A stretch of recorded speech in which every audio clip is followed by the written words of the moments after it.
who is succeeding at marriage? Who is avoiding this sort of divorce trap that we're all so afraid of because of Generation Me? And then what are they doing correctly? So yeah, I talk about 4 groups who are flourishing in marriage today. Those 4 groups are Asian Americans, religious Americans, I call them the faithful in the book, college-educated Americans, I call them the strivers in the book, and then conservative Americans. And to be honest, Shane, I wasn't expecting to have 4 groups when I started off the process. I thought there'd be religious, Asian American, and college, educated Americans based upon my knowledge of the research. But as I ran the numbers with my colleague, Dr. Wendy Wang, we found over and over again that conservatives are more likely to be married and to be happily married, even net of controls for things like religion and education.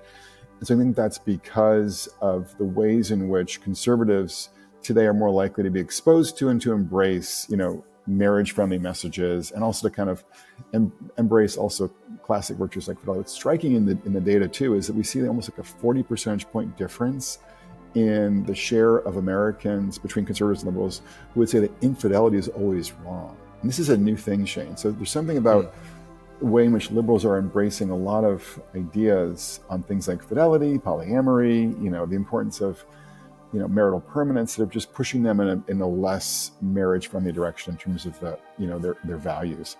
So anyway, so what they share, these 4 groups tend to share, is a recognition that commitment's important, a recognition that their kids benefit from having stably married parents, a ready supply of cash oftentimes, that's important, particularly having the husband be stably employed as a breadwinner is especially important here on the financial front.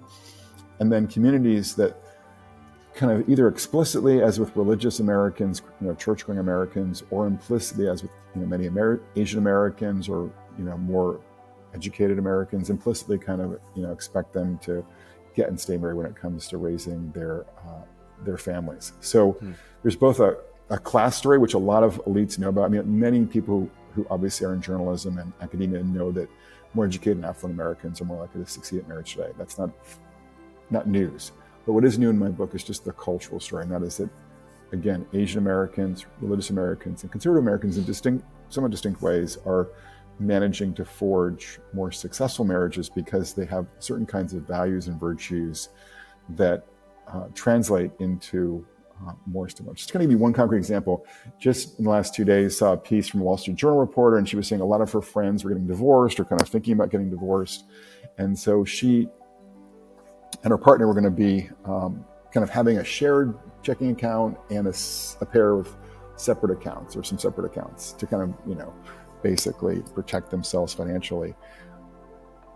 And I'm like, no, that's the wrong way. I'm sorry. The data is very clear here, Shane, that couples who pool their finances with joint accounts are less likely to get divorced, and they're more likely to be happily married. We even have experimental evidence now on this, sort of showing that couples who are randomly assigned to joint accounts do better in the first 2 years of marriage, and markedly so than couples who randomly assigned to separate accounts.